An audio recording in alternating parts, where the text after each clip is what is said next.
परमपवित्र भगवा ध्वज आणि आत्मीय स्वयंसेवक बंधूंनो,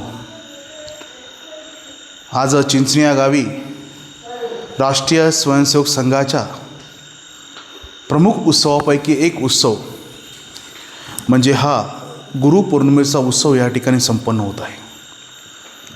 वास्तविक पाहता गुरु शिष्य परंपरा ही अनादि अनंत कालापासून या देशामध्ये चालू आहे. जे काही आपण ज्ञान अर्जित करतो, अगदी बाल्यावस्थेपासून ते म्हातारपणापर्यंत आपण सतत कोणाकडून काही ना काही शिकत असतो.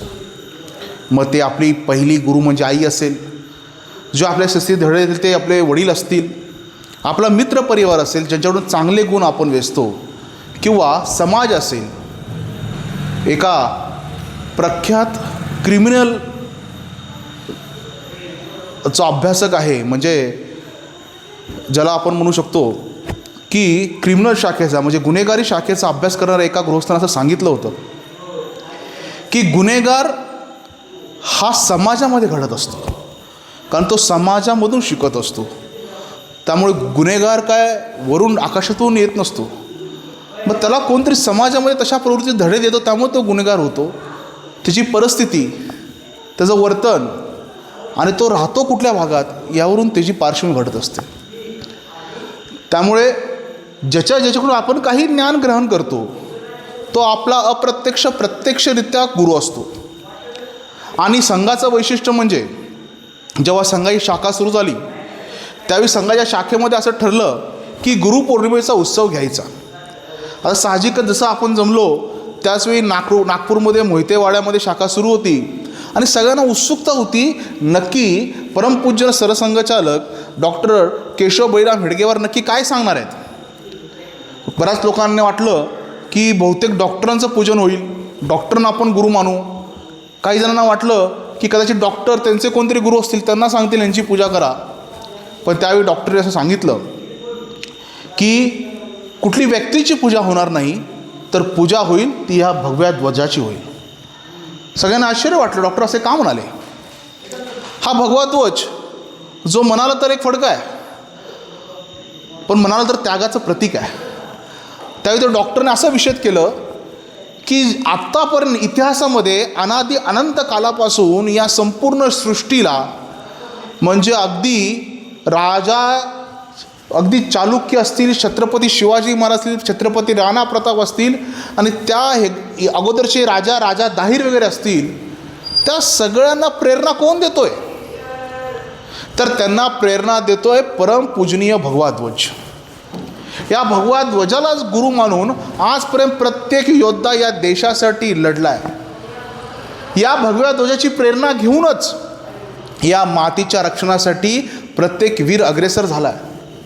आपल्या सगळ्यांना गोष्ट माहीत आहे की समर्थ रामदास छत्रपती शिवाजी महाराज हे गुरुच होते. रामदासांनी शिवाजी महाराज जे आदेश दिले ते आदेश छत्रपती शिवाजी महाराज पाळायचे. म्हणजे जेव्हा एका स्टोरीमध्ये असं म्हटलं आहे की जेव्हा वेळ आली की स्वराज्याचा ध्वज कुठला असावा, त्यावेळी रामदासांनी मार्गदर्शन केलं समर्थांनी की जो माझ्या झोळीचा कलर आहे, जो त्यागाचं प्रतीक आहे, जो हिंदुत्वाचं प्रतीक आहे, तो भगवा ध्वजाला प्रमाण मानून तुझं स्वराज्य स्थापन केलं तर ती श्रींची इच्छा होऊ शकते. तोच भगवा ध्वज आज संघाच्या प्रत्येक शाखेत लावला जातो. तोच भगवा ध्वज आज प्रत्येक स्वयंसेवक त्याला गुरु मानतो. बरं, डॉक्टरांनी मानवी स्वरूपात गुरु का स्वीकार केला नसेल. वाटलं असेल ना, कोणीतरी मानव असेल किंवा डॉक्टर स्वतः गुरु झाले असते. डॉक्टरांचं असं त्यामागचं एक म्हणणं होतं, अभ्यास होता की जर कुठल्या तरी व्यक्तीला गुरु केलं तर प्रत्येक व्यक्तीमध्ये दोष असतात. जर ध्वजालाच गुरु केलं तर ध्वजामध्ये दोष असण्याचं कारण नाही. आपण बघतो बरेच संप्रदाय असतील, बरेच मंडळ असतील, बरेच प्रतिष्ठान असतील किंवा कुठलंही काम असेल, एका व्यक्तीभोवती केंद्रित असतं. आणि त्या व्यक्तीच्या जर प्रतिमेला तडा गेला, त्या व्यक्तीच्या जर आर्थिक व्यवस्थेला तडा गेला, तर त्या संपूर्ण त्या मंडळाची असेल, प्रतिष्ठानची असेल किंवा त्या संघटनेची असेल वाताहत होते. म्हणून डॉक्टरांनी सांगितलं की कुठला व्यक्ती या ठिकाणी गुरु नसेल, जर गुरु असेल तर परमपूजनीय भगवा ध्वज हाच आपला गुरु असेल. जे काही कार्य यापुढे करायचं आहे ते भगव्या ध्वजाला प्रमाण मानून करायचं आहे. बऱ्याच वेळा लोक म्हणू शकतात की तिरंगा ध्वज का नाही. सामान्यतः प्रश्न पडू शकतो, परंतु जेव्हा संघाची स्थापना झाली म्हणजे 1925 साली जेव्हा संघाची स्थापना झाली त्यावेळी काय तिरंगा हा आपला राष्ट्रध्वज नव्हता. संघाने तेव्हा भगवा ध्वज हा त्याच्या संघटनेचा ध्वज म्हणून स्वीकार केलेला आहे. त्यामुळे भगव्या झेंड्याला जेवढी आपण रिस्पेक्टने पाहतो तेवढाच संघ हा तिरंगा झेंड्याला पण तेवढ्याच रिस्पेक्टने पाहतो आणि तेवढ्याच आत्मीयतेने पाहतो. म्हणजे बराच वेळा म्हणतात की असं म्हटलं जातं की संघ तिरंगा झेंडा फडकवत नाही वगैरे. एक इंटरेस्टिंग गोष्ट आहे आणि उगवे संघ पहाट हे संघाचं पुस्तक आहे, त्यामध्ये दिलेली आहे. काँग्रेसचं फैजपूरचं अधिवेशन असतं आणि त्या फैजपूरच्या अधिवेशनामध्ये जेव्हा तिरंगा झेंडा फडकवला जातो त्यावेळी तो तिरंगा झेंडा वरती अडकतो. आता आपल्याला माहिती आहे जेव्हा अधिवेशन होतात तेव्हा अशी भली मोठी नळी असते आणि वरती झेंडा अडकल्यानंतर तो झेंडा सोडवणार कोण. त्या फैजपूरच्या अधिवेशनामध्ये तेथील एक बालक येतो, तो वर चढतो, तो झेंडा सोडवतो आणि पुन्हा खाली येतो आणि नंतर माहीत पडतं तो बालक दुसरा तिसरा कोणी नसून संघाचा स्वयंसेवक होता. आपली देशाप्रती आत्मीयता एवढीच आहे की आपल्याला माहिती आहे की जेव्हा 1962चं युद्ध झालं आणि त्याच्यामध्ये स्वयंसेवकांनी जे योगदान दिलं त्या योगदानाखातीर 1963च्या प्रजासत्ताक दिनाच्या परेडमध्ये राष्ट्रीय स्वयंसेवकचे संघाचे स्वयंसेवक हे दिल्लीच्या परेडमध्ये सहभागी झाले होते. हाही संघाचा इतिहास आहे. मी गुरु शिष्य परंपरेबद्दल सांगितलं. खऱ्या अर्थानं गुरु परंपरा म्हटलं तर जर कॉलेजचे विद्यार्थी असतील त्याला रामकृष्ण विवेकानंद आठवतात. रामकृष्णांचा व्यासंग आणि काली मातेचं प्रेम सर्वश्रुत आहे आणि विवेकानंदाबद्दल आपल्याला माहिती आहे. विवेकानंद असे होते की त्यांनी गुरुसुद्धा पारखून घेतला होता. म्हणजे स्वामी विवेकानंद अध्यात्माच्या शोधात होते आणि जेव्हा त्यांच्या इंग्रजी प्रोफेसरने एक कविता त्यांना वाचून दाखवली आणि त्या कवितेमध्ये एक भावसमाधीचा प्रसंग होता आणि त्या प्रोफेसरला स्वामी विवेकानंद म्हणतात, ठीक आहे गुरुजी, पण मला सांगा ही भावसमाधी अशी अवस्था असते का. तेव्हा ते ब्रिटिश प्रोफेसर त्यांना म्हणतात, काली मातेच्या मंदिरामध्ये एक पुजारी आहे रामकृष्ण नावाचा, तू त्याला जाऊन भेट, मग तुला भावसमाधीने अध्यात्म काय ते समजेल. आपल्याला माहिती आहे स्वामी विवेकानंद पटकन कोणाला गुरु मानणारे नव्हते. ते भेटायला गेले रामकृष्णांना, बघितलं तर त्यांना काही विशेष वाटले नाही, परंतु गुरु करायचं आहे, गुरु स्वीकारायचा आहे. रामकृष्ण म्हणतात की मला मोह नाही आहे, पैशाचा मोह नाही, कशाचाही मोह नाही आहे. मग स्वामी विवेकानंदांनी गुरुचीही परीक्षा बघितली. रामकृष्ण परमहंस आपल्या आसनावर उठलेले बघितले असताना एक नाणं रामकृष्ण परमहंसाच्या त्या आसनाखाली स्वामी विवेकानंदांनी ठेवलं आणि जेव्हा रामकृष्ण परमहंस परत आले, आसनावरती बसले, आसनस्थ झाले, तेव्हा त्यांना चटका बसल्याची जाणीव झाली आणि ते पटकन उठले. मग त्यावेळी कळालं की ते नाणं त्या ठिकाणी होतं, त्यामुळे रामकृष्ण परमहंस पटकन त्या जागेवरून उठले. स्वामी विवेकानंदांना पक्की खात्री पटली की आपल्याला जसा हवा गुरु तसा गुरु म्हणजे रामकृष्ण परमहंस आहे. आणि त्यानंतर त्यांच्या मार्गदर्शनाखाली त्यांनी केलेला भारतभर भ्रमण आणि भारताला दिलेली दिशा, आजही 12 जानेवारी हा दिवस आपण सगळे राष्ट्रीय युवा दिन म्हणून साजरा करतो. ही सगळी रामकृष्ण परमहंस आणि स्वामी विवेकानंदची गुरु शिष्याची जोडी होती. असंख्य ज्ञान रामकृष्णाकडून स्वामी विवेकानंदांनी ग्रहण केलं. एक तर गोष्ट अशी आहे की मला देवाला भेटायचं आहे, परमेश्वराला भेटायचं आहे, माझी भेट करून द्या. रामकृष्णाने आपल्या पायाचा अंगठा फक्त स्वामी विवेकानंदांच्या छातीला लावला की स्वामी विवेकानंदांना गरकाऱ्या झालं आणि त्यावेळी त्यांना जी अनुभूती आली त्यानंतर ते पूर्ण भारत भ्रमण करत सुटले. अशा प्रकारे स्वामी विवेकानंद रामकृष्ण असतील.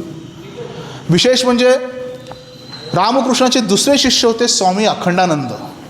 आणि हे आपल्या सगळ्यांना ही गोष्ट माहीत पाहिजे की आपण ज्यांचं पूजन करतो, द्वितीय सरसंघचालक माधव सदाशिव गोळकर, मी आद्य सरसंघचालक म्हणून ज्यांचा उल्लेख केला की ज्यांनी आपल्याला भगवा ध्वजाला गुरु मानायला शिकवलं ते म्हणजे केशव बळीराम हेडगेवार, आणि दुसरे आपलं ज्यांची प्रतिमा या ठिकाणी लावले द्वितीय सरसंघचालक ज्यांना आपण उपाख्य गुरुजी असं म्हणतो ते माधव सदाशिव गोळकर. मी रामकृष्णाचा प्रसंग सांगितला. रामकृष्ण परमहंस स्वामी विवेकानंदाचे शिष्य होते, तसेच शिष्य स्वामी अखंडानंद होते. स्वामी अखंडानंतर हे साधारणपणे मठ बघायचे, म्हणजे रामकृष्णांची परमहंसाची मठांची परंपरा जी कोणी चालवली असेल तर स्वामी अखंडानंदांनी चालवली. आणि स्वामी अखंडानंदांचा आश्रम हा सारगच्छी या ठिकाणी होता, आणि त्यामध्ये आपले पूजनीय द्वितीय सरसंघचालक माधव सदाशिव गोळकर यांनी स्वामी अखंडानंदांच्या आश्रमामध्ये, म्हणजे त्या काळी MSc फिजिक्स झालेला माणूस त्या आश्रमामध्ये गुरुची म्हणजे गुरुचं नॉलेज किंवा ज्ञान घ्यायला त्या ठिकाणी गेला. सुरुवातीला आपल्याला माहिती आहे गुरु पण पहिले कसे होते, सहज स्वीकारत नव्हते. त्या ठिकाणी गुरु शिष्य परंपरा ही आश्रमासारखी होती. जेव्हा गुरुजी आले, MSc फिजिक्स झालेला माणूस, त्याला स्वामी अखंडानंदांनी पहिल्यांदा कोणतं काम दिलं असेल तर खरकटी आणि उष्टी भांडी घासण्याचं काम दिलं. आश्रमात बरीच लोकं होती, ती म्हणली, स्वामी अखंडानंद म्हटली, स्वामीजी हा माणूस MSc फिजिक्स आहे, हा फार बनारस विश्वविद्यालयामध्ये शिकणारा प्रोफेसर आहे, आणि तुम्ही त्याला काय काम दिलं आहे, त्याला उष्टी आणि खरकटी भांडी घासण्याचं काम दिलं आहे. त्यावेळी स्वामी अखंडानंद अतिशय जे गुरुजींबद्दल बोलले ते तुम्हाला सांगतो. स्वामी अखंडानंद बोलले, कोणतंही काम छोटं किंवा मोठं नसतं. आपण पण आज बघतो की छोटी कामं करायला आपण लाजतो, मी अमुक आहे, मी तमुक आहे, आम्ही छोटं काम कसं करू. पण गुरुजीने जे गुरुनी सांगितलं ते काम त्यांनी करायला सुरुवात केली. गुरुजी त्यांचं दिलेलं काम चोख करायचे, म्हणजे ते अशी भांडी घासायचे की भांडी स्वच्छ लखलखती भांडी घासायचे. त्यावेळी स्वामी अखंडानंद असे म्हटले होते की जो पुरुष, जो माणूस, जो शिष्य छोट्यातलं छोटं काम अतिशय चांगल्या प्रकारे करू शकतो, तोच फार मोठं कामही चांगल्या प्रकारे करू शकतो. आणि तिथून खऱ्या अर्थानं रामकृष्ण परमहंसांकडून आलेली दीक्षा स्वामी अखंडानंद यांच्याकडे गेली, आणि स्वामी अखंडानंद शिष्य म्हणजे आपले गुरुजी होते. आणि आपल्याला माहीत आहे की गुरूंकडून पहिलं होतं की नॉलेज गेन केलं, ज्ञान घेतलं की काहीतरी गुरुदक्षिणा द्यायला लागायची. जेव्हा स्वामी अखंडानंदांनी म्हणजे गुरुजींनी विचारलं स्वामी अखंडानंदाला की आता माझं सगळं झालं आहे, मी आता आश्रमातून बाहेर पडतो आहे, तर मी काय गुरुदक्षिणा देऊ. तर त्यावेळी दोन गोष्टी स्वामी अखंडानंदांनी सांगितल्या की तुझं हे मुखकमंडल जे आहे ते तसंच तेजस्वी राहू देल, आणि दुसरी दीक्षा मागितली की तुझी नागपूरमध्ये केशव बळीराम हेडगेवार हे वाट पाहत आहेत. आणि खऱ्या अर्थानं स्वामी अखंडानंदांनी खऱ्या अर्थाने संघाला एक मोठी देणगी दिली, आणि तिथून संघ खऱ्या अर्थानं गुरुजींच्या माध्यमातून विस्तारला. आज जे काही संघाचं जाळं बघतोय आपण, खेडोपाडी असेल, देशात असेल, विविध संस्था असतील, अगदी अखिल भारतीय विद्यार्थी परिषद असेल, भारतीय मजदूर संघ असेल, विश्व हिंदू परिषद असेल, अशा असंख्य संस्था गुरुजींनी त्यांच्या काळात उभ्या केल्या. नुसत्या उभ्या केल्या नाहीत, त्याला एक तत्त्व दिली, मार्गदर्शन केलं, आणि आज त्या संस्था अखिल भारतीय स्वरूपात नाही तर अखिल विश्व स्वरूपात अतिशय चांगल्या प्रकारे जोमात काम करतात. खऱ्या अर्थानं जेव्हा हिंदू धर्माबद्दल गुरुजींना वाटायचं तेव्हा गुरुजी म्हणायचे, न हिंदू पतेत भव, म्हणजे कुठलाही हिंदू पतित नाही आहे, सगळे बांधव आहेत. परंतु हे होणार कधी, म्हणून त्यांनी तुकडोजी महाराज जे महान संत होते, आणि त्यांनी तुकडोजी महाराजांच्या अधिपत्याखाली सांदीपनी ऋषी आश्रमात मुंबई येथे विश्व हिंदू परिषदेची स्थापना केली, आणि आज विश्व हिंदू परिषद अतिशय चांगलं काम करते. अशा असंख्य संस्था, संघटना, संघाचं काम चालू आहे. दुसरी गुरुशिष्य परंपरा आपण बघतो तर आपल्याला माहिती आहे की श्रीकृष्णाची आणि सांदीपनी ऋषींची. श्रीकृष्ण आणि सांदीपनीच्या ऋषीच्या सगळे होते. त्या ठिकाणी सुदामा हा त्यांचा मित्र होता, बलराम होते, आणि खऱ्या अर्थानं ऋषींकडे जाऊन शिक्षण घेण्याचं काम त्या काळी परमेश्वराने सुद्धा केलं आहे. त्यामुळे गुरुचं महत्त्व किती मोठं ह्यातून दिसतं आहे. भगवान रामाबद्दल मी काय सांगणार, अगदी वशिष्ठांच्या कुशीत वाढलेले भगवान राम, त्यानंतर पुढे जाऊन त्यांनी आश्रमात जे शिक्षण घेतलं, आणि खऱ्या अर्थानं रामाचा श्रीराम जे काही शिक्षण घेतलं असेल ते सुद्धा या आश्रमात त्यांनी घेतलेला आहे. आणि आश्रमात पहिली अशी व्यवस्था होती, वर्णव्यवस्था नव्हती. आज जे आपण ऐकतो ना की हा अमुक जातीचा तमुक जातीचा, त्या गुरूंच्या आश्रमात कुठलाही जात नव्हता, धर्म नव्हता, सगळे विद्यार्थी होते. अगदी सगळ्या जातीचे विद्यार्थी गुण्यागोविंदाने नांदायचे. त्यामुळे आश्रम व्यवस्थेमध्ये जात ही व्यवस्था नव्हती. कालांतराने हिंदू समाजाला त्याचा दोष निर्मूलनाचं काम जर खऱ्या अर्थानं कोणी केलं असेल तर ते राष्ट्रीय स्वयंसेवक संघाने केलेलं आहे. आणि अशा प्रकारे या देशाला फार मोठी गुरुपरंपरा आहे. अनेक जे शिष्य घडलेत ते या सगळ्या गुरु परंपरेतूनच घडलेले आहेत. या महान परंपरेचे आपण सुद्धा पाईक आहोत. पण आता आपला प्रश्न पडतो की रामाचं झालं त्यावेळी आश्रम होते, कृष्णाचं झालं त्यावेळी आश्रम होते, आता कुठेच आश्रम.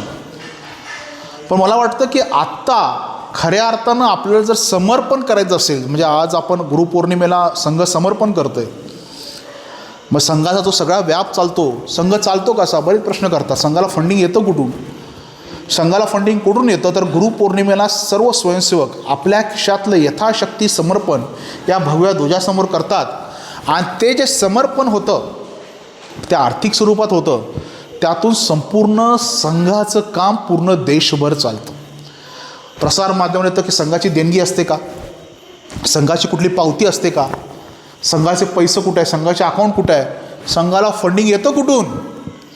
तर संघाला फंडिंग येतं त्याचे जे स्वयंसेवक आहेत ते आपल्या खिशातून गुरुपौर्णिमेला एक समर्पण निधी देतात आणि त्या निधीतून देशभर जगभर संघाचं काम चालतं. आपण पण समर्पण आयुष्यात केलं पाहिजे. समर्पण फक्त आर्थिक नसतं, समर्पण असतं मानसिक असतं, समर्पण असतं शारीरिक असतं, समर्पण असतं वाणीचं असतं. जसं मी या ठिकाणी आलो आहे, माझी वाणी आहे, मी बोलतो आहे, हे माझं समर्पण आहे. इथे आल्यानंतर मला कोणी बक्षीस देणार नाही आहे, कोणी मला सत्कार करणार नाही आहे, कोणी मला आला तुम्ही चांगला बोलला वकील साहेब पाकीट देणार नाही आहे. हे माझं समर्पण आहे या भगव्या ध्वजाप्रती, म्हणून मी या ठिकाणी आलो आहे. तसं पण आपल्या आयुष्यात आपण काय करू शकतो? आपण असं शारीरिक जर आपल्याला समर्पण करायचं तर काय करायचं? संघामध्ये शारीरिक समर्पण करायचं, दुसरं तिसरं काही करायचं नाही. संघाच्या शाखेमध्ये यायचं, 1 तास द्यायचा, खेळायचं, बागडायचं, गप्पा मारायच्या, घरी जायचं. संघाला काय अपेक्षित आहे? बौद्धिक समर्पण द्यायचं असेल तर कसं द्यायचं? की आपल्या डोक्यात एक चांगला विचार असेल, एखादी संकल्पना असेल समाजसेवेची, ती रुजवायची आहे समाजामध्ये, तर त्या ध्येय वेळेनं काम करायचं, ती संकल्पना रुजवायची आणि त्या वेळेनं काम करत कमरत समर्पित होऊन जायचं. आज असंख्य सेवा कार्य या देशामध्ये संघाच्या माध्यमातून चालू आहेत. 1,72,000 सेवा कार्य, अगदी गोशाळेची असतील, ग्रामविकासाची असतील, अगदी ट्राफिकवरची जी मुलं असतात त्यांचं पुनर्वसन असेल, या देशातला कुठलाही विषय असा नाही की संघ स्वयंसेवकाने त्याचा उपाय काढला नसेल. त्यावेळी त्यांनी त्यांचं बौद्धिक समर्पण दिलं, त्यांचा वेळेचं समर्पण दिलं, आत्मिक समर्पण दिलं आणि तन मन धन मन सगळ्या प्रकारे. म्हणजे संघामध्ये तनसे मनसे धनसे असं एक गाणं आहे की करे राष्ट्र आराधन, हम तनसे मनसे धनसे हम करे राष्ट्र आराधन. आणि अशी लोक आहेत, म्हणजे प्रचारक व्यवस्था संघामध्ये आहे की लोकांनी आयुष्य समर्पित केलं या भगव्या ध्वजासाठी आणि संघासाठी. ये तन समर्पित ये मन समर्पित, ए मातृभू तुझे चाहता हूँ कुछ और दू. म्हणजे अशी लोक राष्ट्रीय स्वयंसेवक संघाने गेल्या अनेक पिढ्यात घडवली. या भगव्या ध्वजाला गुरु मानून आज संघाचे लाखो स्वयंसेवक देशभक्तीचं काम करतात. जिथं जिथं आपत्ती होईल, जिथं जिथं या देशावर संकट येईल त्यावेळी संघ धावत गेलेला आहे. कुठलाही पूर येऊ द्याल, कुठलाही महापूर येऊ द्याल, कुठलंही संकट येऊ द्याल, संघ दक्ष असतो आणि संघाचे स्वयंसेवक त्या ठिकाणी कायम समाजाला मदतीला गेलेले आहेत. त्यामुळे खऱ्या अर्थानं संघाचे स्वयंसेवक या पूर्ण शाखेमध्ये असतील किंवा समाज भावनेने जे काम करतात ते समर्पित भावनेने काम करतात, निस्वार्थ वृत्तीने काम करतात. आणि आज सगळ्या या निस्वार्थ भावनेवरती हा संघ उभा आहे. त्यामुळे आगामी काळात आपण पण समर्पित होऊन संघाचं काम करूया. लेना देना कुछ नाही फिर भी आनंद आहे. संघामध्ये मेंबरशिप नसते तुम्ही आला हे घ्या मेंबरशिप नसते. संघाची मेंबरशिप म्हणजे त्याची शाखाच असते. तुम्ही एकदा शाखेत आला की संघ स्वयंसेवक झाला. आणि एकदा म्हणजे दत्तोपंत ठेंगडी आपले प्रचारक होते ते म्हणायचे, वन्स स्वयंसेवक इज ऑलवेज स्वयंसेवक. स्वयंसेवक ही उपाधी तुमच्यापासून कोणी काढून घेऊ शकत नाही. त्यामुळे संघात येणं फार सोपं आहे. आणि संघात आल्यानंतर काय होतं? संघात आल्यानंतर राष्ट्रीय चारित्र्य घडतं. संघात आलं तर देशभक्तियुक्त माणूस घडतो. संघात आलं, आपण आता पण ऐकलं आहे स्वामी विवेकानंद त्यांचं चारित्र्य. म्हणजे स्वामी विवेकानंद म्हटलं होतं, the tailor is not make my personality, the character make my personality.